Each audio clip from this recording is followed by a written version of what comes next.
Okay, good afternoon. It is 1 o'clock Central Time or 2 o'clock Eastern Time if you're on the East Coast.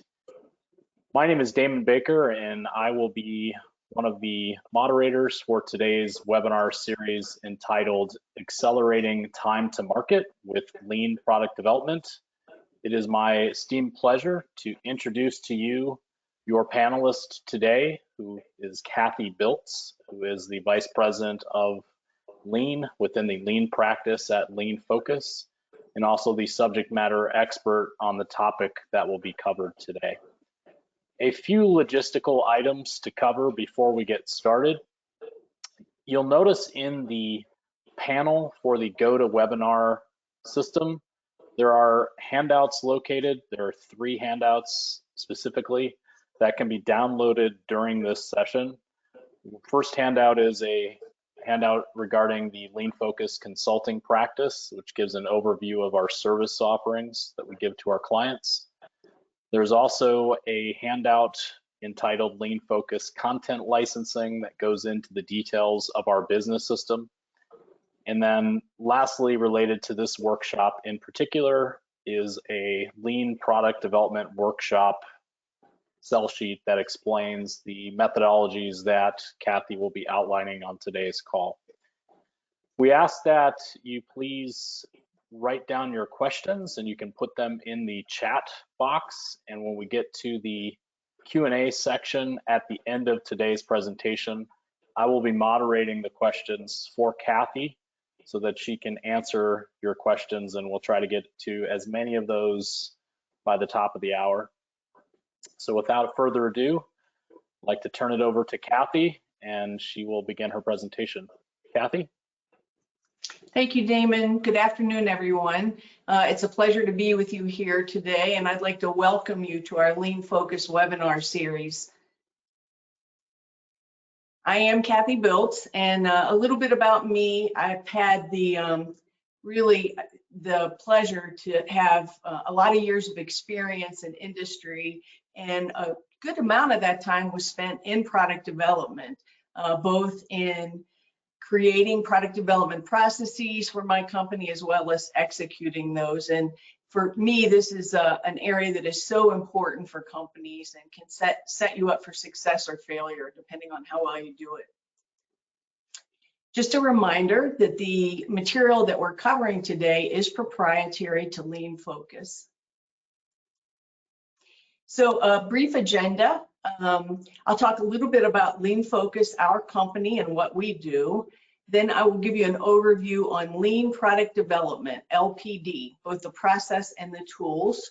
I'll talk a little bit about visual management of product development specifically, and then we'll talk about keys to success and resources available to you. And as Damon mentioned at the end, we'll allow some time for questions, and we'll get to as many of those as we can. So first, Lean Focus, the company, we take a holistic approach in working with our clients to put in place a total business system which addresses the needs of the entire business. This business system is based on guiding principles and foundational tools, which you'll see on the bottom in the horizontal rows. And then there are pillars of tools which address different functions and approaches of the company, from a leadership system on the right, lean system in the middle, which is these are the tools that you traditionally think about in a lean approach to managing a company. And very importantly, on the left, the growth system. And you'll see circled today the 2 tools that we'll be discussing in my presentation: Lean Product Development, and then application of visual project management and Obeas to the Lean Product Development process. On this slide, you can see just really a fraction of the companies that we have supported through their transformation and their lean journey. And you can see there's a wide range of companies and markets and industries. So these tools are not specific just to manufacturing. They're not specific to a particular industry, but they play well across really all industries and markets. Now, a brief overview of the lean product development process and the tools. At the foundation of lean product development is the basic stage gate process, and many of you have seen representations of this. I will say that the stage gate process is necessarily, needs to be unique to your company, your products, your markets. The items in the vertical bars, which are really the stages that you go through in developing a product, those items are specific to your company. Now, some of these are common across companies and across industries, but many times there are unique requirements that you need to address in each stage of the development process. But this is the general flow from idea on the left to full manufacture of a product on the right. You can see on the bottom that there are principles that need to be applied, not unique to your company, but more broadly. And this is the thought of doing this type of work in a Kaizen environment, not reaching for your wallet first, but using your mind, not necessarily throwing money at problems. And you can see other particular principles that are applicable to the lean product development process on the bottom. I think the most important one is at the very end, and that is customer judged. So many times we undertake product development because of a technology, or we have really our technology or our product in mind, and really we need to put the customer first as we think about undertaking these types of projects. Just a few more items about the stage gate development process. There must be defined deliverables at every stage in the process. They need to be very well defined, and you saw some examples of that on the prior slide. At every gate between the stages, there needs to be a review by a responsible group that ensures that the deliverables have been completed and that there's continued market viability of the product that's under development. Many projects do not make it through the whole process, and that is actually okay, and it's actually it's something that you would welcome. So you want to have lots of ideas, you want to create a lot of concepts, and you want to iterate, get customer feedback, and you really want to fail fast and move those very viable products through the entire process into manufacturing and into the market. When you apply lean thinking in product development, as you can see visualized here, you can significantly shorten your time to market, which is the title of this presentation. For instance, if you have a traditional process that maybe brings you to market in 18 months, what's visualized here is about a 50% reduction in your time to market. And you do that through removing non-value added activities in the product development process. I mentioned the customer, putting the customer first. Really, you need to think about only those things. You want to add value to only those things that the customer wants and is willing to pay for. And when you make decisions about product and about the design, it needs to be based on proven knowledge of the market and of products in the market. And then when you don't do that, certainly you create waste, which is non-value added in through product and process redesign. And I think we've all seen that happen in projects where we've gone down a wrong path and had to go backwards and start over. There are 13 key principles, design principles in a lean product development system, and we're going to talk about each one of these in a little bit more detail. So first of all, it is important to establish what the customer wants. Only what the customer wants is really truly value added. Sometimes we have to do non-value added activity because it's necessary, maybe agency approvals, and you could argue the point that sometimes that's even value added. But things that we spend time on, and spend money on that do not add value from the customer's perspective are pure waste. So we need to understand what items in our current process are waste versus value added. In product development, there are two main types of waste. One is associated with the process itself, and that is, maybe we don't have the right knowledge or resources, in the process. And then execution of the process is another kind of waste, or poor engineering that results in designs that are not viable and that we have to do rework for. Second principle is to front load the process. We talked about this a little bit in the visualization of time reduction using the lean approach. You can see at the top of the slide a very linear traditional approach through a stage gate process. Using lean principles, we approach things concurrently with cross-functional teams. So we may be working on several steps concurrently and not in a linear fashion. And that brings us to market in a much shorter period of time and often takes waste of communication and other items out of the process.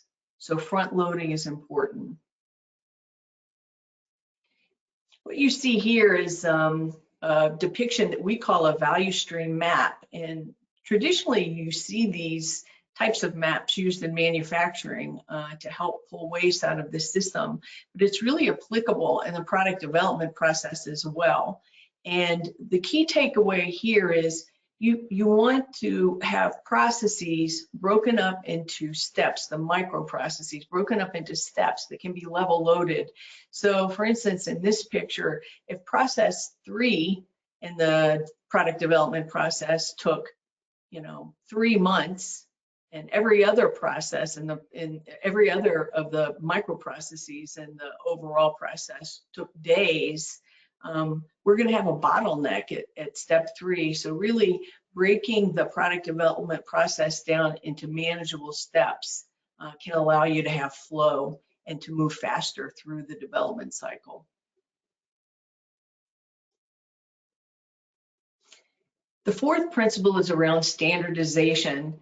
I like to say standardize everything. Standardize designs, parts, processes, even engineering skill sets. Because where things are standardized, teams don't have to spend time recreating the wheel or recreating the process or the tool that they're going to use in the product development process. So adopt rules and methodologies that can be quickly applied, and then teams can spend their time on the creative process and meeting the needs of the customer. This saves you a lot of time in the product development process. The fifth principle is around a chief engineer system. Many companies have project managers who manage product development projects. There are lots of companies that don't have chief engineers who are, the center of the project, the product development project. You can think of this person as an extremely experienced technical leader who, understands all of the technical details. Quite often, this person is in front of customers, testing concepts and pulling input from the customers about the product to be developed. They're quite often in front of suppliers, directing the development activity of suppliers at times to align with the needs of the product and the project. So, this person is really key. And, with this person's knowledge, they can often look around the corner and see risks in the project, technical risks, commercial risks, before they become a problem. So this is a very key role that needs to be resourced. The sixth principle is around, cross-functional integration and doing that through co-location. And we're going to talk a little bit about visual project management in the OBEA, but OBEA is a Japanese word for big room. And best practice is to organize the team, the entire team, for product development in a room. They sit there together. You know, there's no time wasted sending emails between team members to check items or to discuss items. And the co-location itself, you know, creates an incubator effect really for creativity and for working through problems very quickly. So this is definitely a best practice approach. The seventh principle is around technical competence for all engineers. You know, through your hiring process and through creating career paths that allow people to develop those technical skills. There's a principle here, a Japanese principle, you know, that talks about actual part, actual place, but it doesn't necessarily have to be a part. We don't always develop things that we can touch. Sometimes these are sets of services or software or other things. But it is important to have engineers directly, you know, in the work at Gemba to understand, you know, how work is getting done, you know, how products interact with customers. And that is how engineers do develop these skills over the long term. The eighth principle is around integrating suppliers into the process. And I can't emphasize how important this is. You know, companies today are not completely vertically integrated, and we all have suppliers and need to get highly technical things from our suppliers. So it's very important when you're undertaking a new product development to incorporate those suppliers early in the process to get their input and feedback about the viability of what you're trying to design or create. The ninth principle is around continuous improvement. And this is, you know, this is a lean principle. This is, you know, this is how best-in-class companies become stronger and become best-in-class companies through a learning environment. So it's important to reward team members for those contributions and for their skill development, and to set the stage so that they have the opportunity for skill development. The 10th principle, similarly, is around that culture that supports continuous improvement, relentless improvement. And, you know, culture is a combination of assumptions, attitudes, beliefs, principles, if you will, that result in a behavior. And the behavior of the team collectively, you know, determines the results, the business results we're going to get. It's important that leaders reinforce the culture. Leaders need to demonstrate process-oriented thinking and set clear expectations for the team.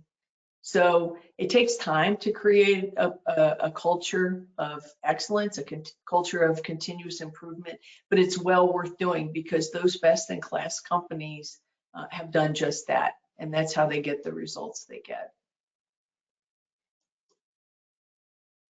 The 11th principle is around adapting technology to fit your people and process. So every company has a secret sauce, right? Based on their people, resources, processes, and technologies are adapted to those environments and to their products. The slide here mentions not forcing features, you know, just because the technology has it. I think we all have examples of where we've added bells and whistles to products just because the technology is exciting or cool, and it's not what the customer wanted at all. So it's important to be adaptive and to meet the customer's need, to use just what is needed for the customer. The 12th principle is around visual communication. We're going to talk a little bit about visual project management in a couple of slides, so I'm not going to spend a lot of time here, but the point is having projects and communication and information managed visually is so much more effective than files tucked away in a folder somewhere. The last principle for lean product development is around tools for standardization and organizational learning. We talked about standardizing the tools and the processes. I think the point I'd like to make here is that when team members are assigned to these product development projects, it can often be a very significant development opportunity for those individuals. And it's important to have the right team mix so that individuals are exposed to the product development process and to those technical leaders and functional leaders who, are part of the team that can bring those earlier in their careers along to develop the tools and skill sets. Now we're going to speak about visual management of product development. So imagine that you are the director of product development. Maybe we have on the call today some directors of product development, and you're responsible for a new product launch, and you're looking at your department, you're looking, down the hall where your team members sit, and what do you see? What is the status? What can you tell from this picture? Well, not much, right? There's nothing there to see. So typically, in companies that don't employ lean practices and visual management, teams use spreadsheets. There are spreadsheets and folders and Teams folders. There's a lot of stuff in a project funnel. There's stuff going on with projects, and things are not coming out at the pace you need, at the speed you need to meet customer demand or growth objectives. The details are hard to get to. Sometimes files are not maintained. It's very difficult to get the information you need, and you have to rely on key contributors to tell you how the project is progressing.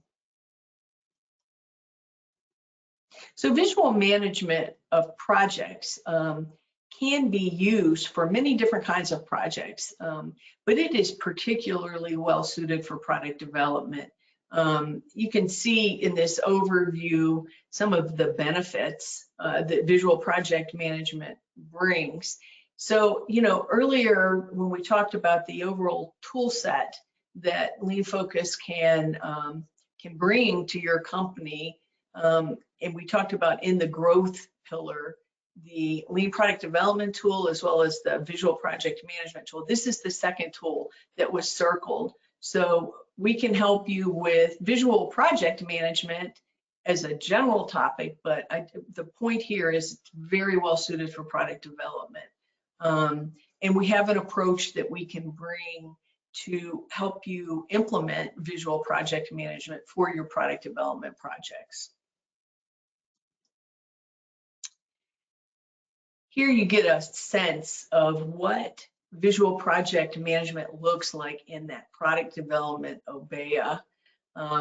If you look into this photograph on this slide, you can see on the right-hand wall, there's a master schedule for the project.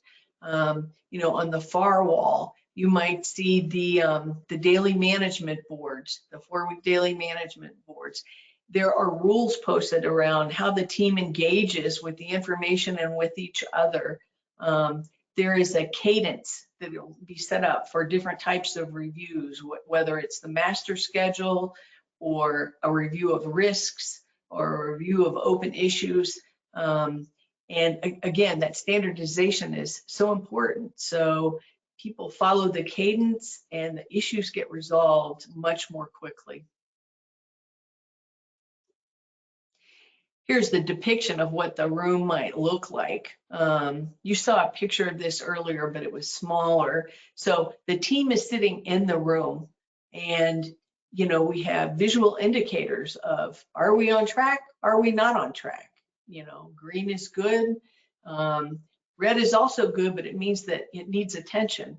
And there are, the master schedule is posted. What is very important with visual project management is that we understand what the issues are. It's a little bit about managing by exception. We don't need to spend a lot of time on those things that are going well. We need to focus our attention on the things that are not going well. So we want to be able to escalate those issues, those things that are not going well, and we do that visually. So if you are the director of product development and you want to know how your project is going, you walk into the room, and the rule of visual management is in about 3 seconds, you should know a lot. You should be able to tell whether the project is on track or not. It's a wonderful approach. So, next steps. What can you do to implement some of these tools? And we can help you. I would say keys to success: don't skip steps in the process. Don't fail to complete the deliverables. It is so important to complete the deliverables that you identify for your unique stage gate process. Sometimes you have to slow down to go faster. Make sure things are complete, and make sure you have that review board, whether it's your product planning group or another leadership board, to review the projects at those gates. You need to prioritize product development projects. You take on only as much as teams can deliver. It doesn't help to overload product development teams with projects that they can't deliver in the time that they need to deliver them. So you need to level load the process and slow down a little bit to go faster. Dedicate the team members to the project and co-locate them in Obeya. I can't emphasize enough how important that co-location is, and how much easier the communication happens. Manage visually, like we looked on the previous slides. And again, standardization. Standardize everything so that you don't have to recreate each time.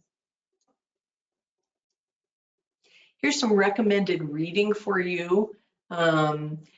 And I think this will be in the handout that you can download that Damon mentioned around lean product development from best-in-class companies that have done it and other experts.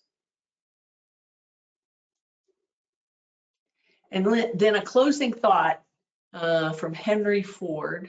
If I had asked people what they wanted, they would have said faster horses. And I think the point here is, when you are looking for customer input, you have to be careful about what questions you're asking, because you want to get input that's relevant to the product that you're developing. So keep this in mind as you think about going to your customers to get their input. And then just a reminder that there are some upcoming webinars, and that you can sign up for those at our company page. We do about one each month. And I'd like to thank you for listening to this presentation, and now I'll open the floor for questions. Cathy, do you see a question window in your box? It's not showing up on my panel. I do not.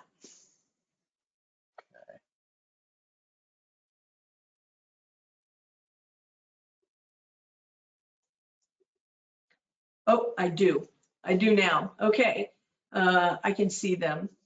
First question, will you be sending the PDFs via email? I can answer that. Thank you. For all participants who have signed up for the webinar, whether you attended or whether you have not attended, you will get a link to this recording. The PDFs that I mentioned, in terms of downloading, you have to do these during the webinar. So those 3 PDFs you'll want to download now if you haven't done so already during this session. So that should answer that question. Thank you. Second question, how will you co-locate people in different sites and countries? And this is a very tough problem that that many companies deal with. And, you know, the real answer is you can't put them in the same room. There are ways to adapt these visual management tools, though, electronically. It takes a lot of discipline for teams to be able to work concurrently in a remote situation, but it has been done, and we've worked with clients to do just that thing. So I would say best is everybody's in the same room, but sometimes that can't happen, and there are ways to adapt the tools visually, you know, in electronic format. I can pile on with that with a Okay. specific example, Kathy. So we actually partner with a software firm called iObea, and we can take all of the deliverables that Kathy showed in the visual project management Kaizen approach, and we do them in a virtual format. So the iObea, as an example, can display the master schedule in a cloud-based solution. The KPIs and visual management boards and such can be maintained in a digital virtual room, if you will. So it's all of the things that Kathy mentioned in a physical space put into a digital room. Now the downside of that is it requires your company to fulfill a subscription for that software. It's not expensive really at all. We actually use it at Lean Focus as well, but that's how we accommodate the remote and collaborative needs of dispersed workforces, especially during COVID. Thanks, Damon. There was another question almost exactly the same, so I won't address that one. The next question is, I think it means to which extent can you apply Scrum methodologies in hardware development? And I would say that does happen. I mean, I talked a little bit about rapid iteration and also breaking down processes into smaller steps. So this is really the application of those Scrum methodologies. Many times, teams will have a very long-term master schedule, but then they will have a very close-in daily or weekly task list that is reviewed sometimes more than once a day for individual little pieces of content. So the methodology works very well in lean product development. Another question, recommendation for Obeya rooms with virtual teams. So we addressed that one. How do you co-locate people where COVID's rules prevent that? And I mean, I guess the real answer there is it's very difficult. You can't. If people can't be in the same room, they can't be in the same room. But there are electronic applications you can use to still use the lean product development tools and best practices. Another question about global participants. Okay, at which stage you recommend starting launch management of products?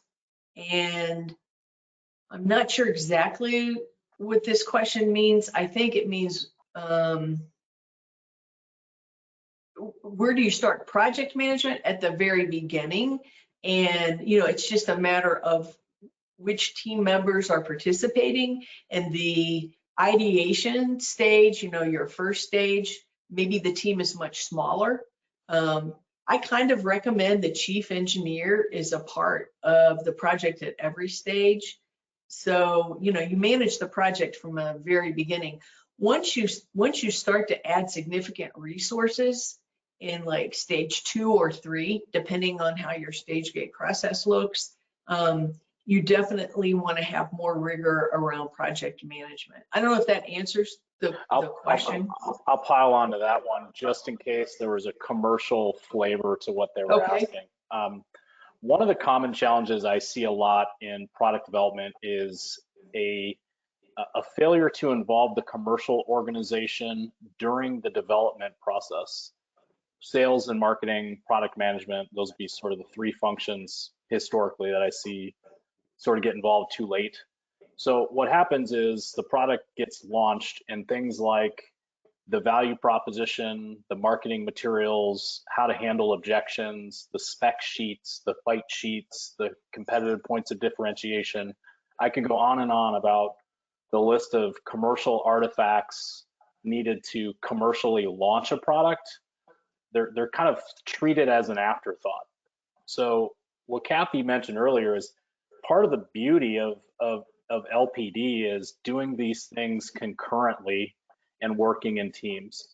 And that includes the commercial teams as well. And the sooner you involve them in the process of product development, the more robust and thought out those artifacts are when you go to launch.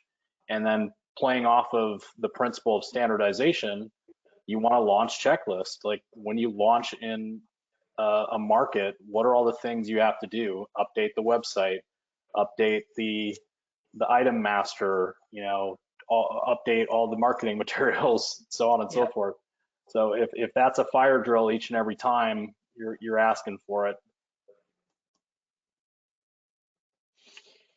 Thank you, Damon.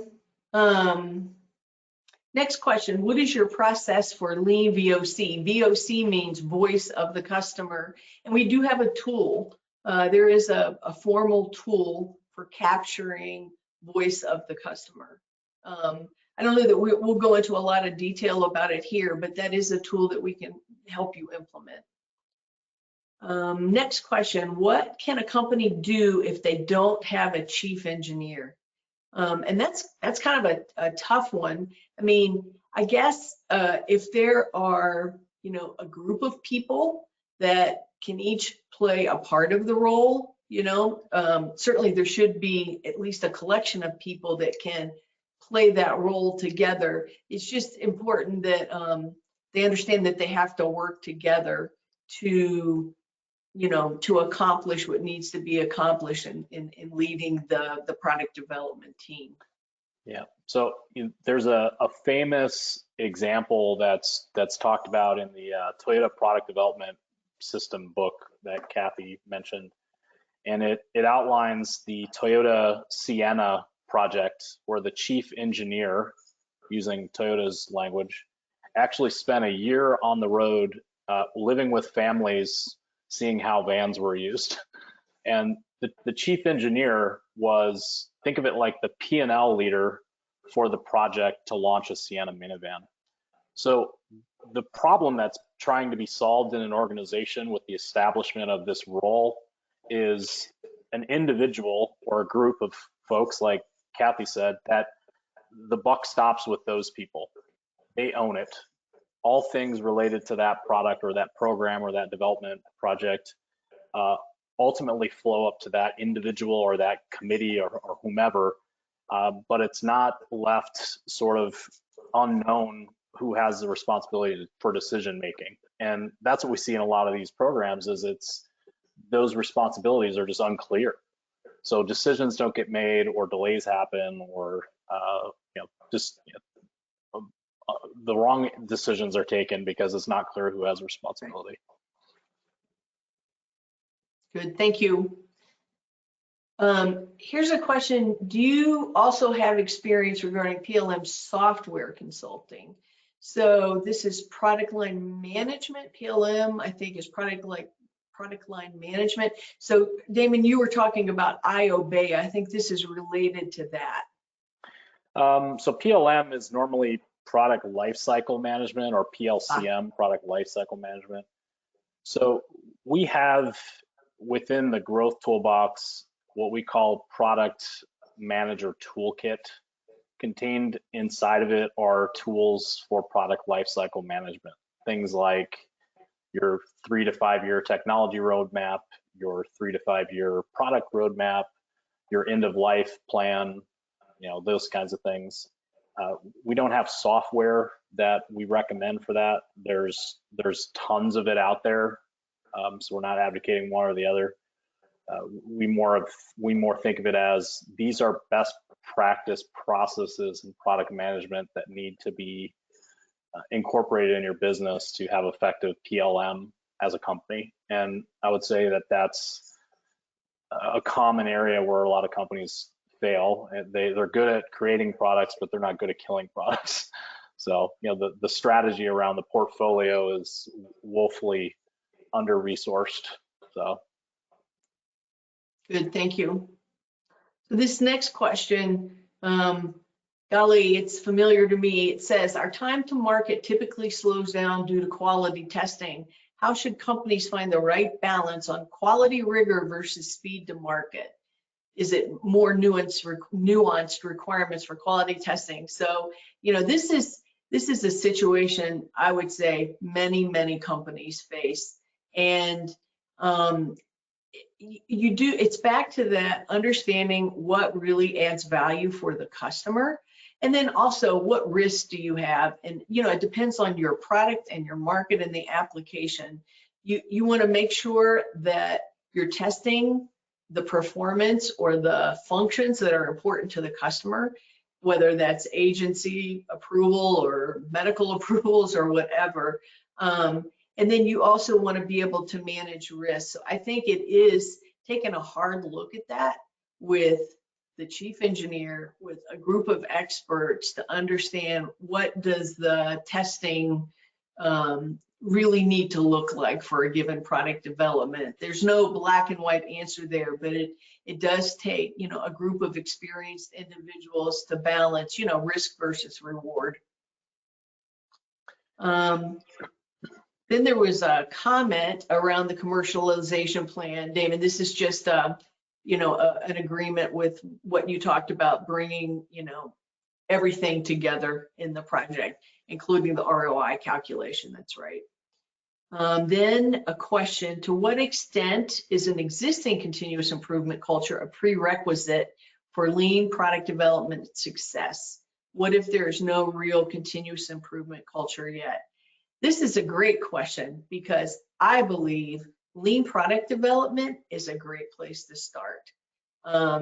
This is the growth engine for your company. You're creating products and, as long as there is leadership support and, the leadership of the team is, pulling for that culture and wants to implement that culture, this is a great place to start.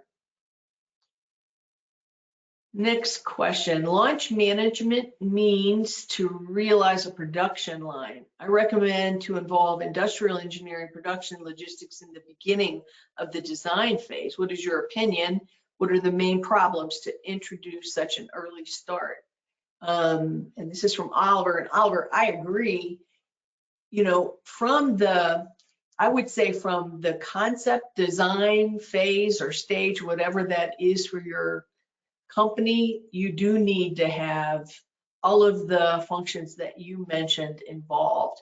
Now, they may not be working full-time at that point, but what you don't want to bring to customers is a concept that cannot be industrialized, that has, that you don't have a factory to build it in or can't find a factory to build it in, or which, has issues that supply chain issues. You'll never be able to get these unobtainium parts or whatever. So you're right, even in the concept phase, those functions need to be involved. Yeah, I can pile onto that one. So okay, we when we worked at Danaher, we had a process called simultaneous product and process engineering. So it's a fancy way of saying, while the product is being developed, develop the manufacturing process in parallel. What does that mean practically? Well, in the stage gate process that Cathy showed earlier, maybe at stage gate 3, when you have prints and perhaps even prototype parts, depending on your stage gate process, you actually do a first look 3P Kaizen in the manufacturing area to set up the first version of a cell or production process that might make this product, if we're talking about a physical product. Or if this is a service, you may make a wireframe or a beta site that exercises the process so that you can learn from it. So that's using the agile fail fast, fail early, fail often concept. again, we go back to the principle, right? The principle is do it concurrently and don't do it in batch. And that's the whole story behind this, right? So a lot of that thinking, you've got to not think of it as linear and in sequence anymore, but how do you overlay that with what's going on in the product development cycle, which then compresses the overall time to market. Right. Good. Thank you, Damon. Here's a question. It's an interesting one. Difference between a chief engineer and a product owner. And I guess it depends on the organization. The chief engineer is attached to the project. Now, certainly, may go on to be a product owner and definitely will have great experience and knowledge about the product. But the chief engineer is a role in the product development team. I think of a product owner as maybe someone in marketing, product marketing, that owns the product after launch. Maybe during the cycle of the product development process, the project itself, maybe the chief engineer could be the product owner, but typically there's a marketing person that has that product owner moniker or title, and they're thinking about, how to position the product in the marketplace, or maybe, other commercial aspects, how to price the product and that kind of thing. I don't know if you have a different thought about that, Damon. I agree with it. And I would say product management is two distinct functions. It's product planning and it's product marketing. So on the planning side, it's VOC, it's the technology roadmap, it's the marketing requirements document that feeds into the front end of the product development cycle that you showed. And then on the marketing side, it's pricing, it's value proposition, it's sell sheets, product line profitability analysis, segmentation, all that stuff that happens around commercialization, kind of at the back end of the launch process. Good, thank you. And then how do we put dollar value to time? For example, if product is commercialized a month sooner, how to show benefits? Well, that's a great question. So, typically for any product that you're bringing to market, whether it's a general market product or maybe it's specific for a customer, you have an understanding of how much of that you're going to sell in a given period of time. So if you come to market a month sooner, you're gonna reach your sales potential much faster. So a month of sales can be significant and can really impact a trajectory, a growth trajectory. So that's one way to think about it. The other way to think about it is if you get to market a month sooner and the resources that are part of that product development team can be freed up to go work on other product development projects or other projects, the value of those resources, the cost of those resources can be reinvested. So really you get a double benefit by getting to market faster. Yeah, we didn't get into it in this webinar, Cathy, but the portfolio of KPIs that a product development team uses to manage a pipeline of product that they're launching can be quite comprehensive. So one of the metrics would be something like net present value of the pipeline. So to Cathy's point, not launching, there's a net present value of something to not launch on time. There's unrealized margin dollars of not launching on time. So having those KPIs, you can make the right business decisions to prioritize the product portfolio, accelerate, decelerate, DRA your investment from one part of the product portfolio to another, all those kinds of things by having a good dashboard for what you measure, which I could probably go on another hour just on this topic. A lot of organizations and product development don't have. Right. Okay, so that's the end of the questions. It looks like we got to all of them.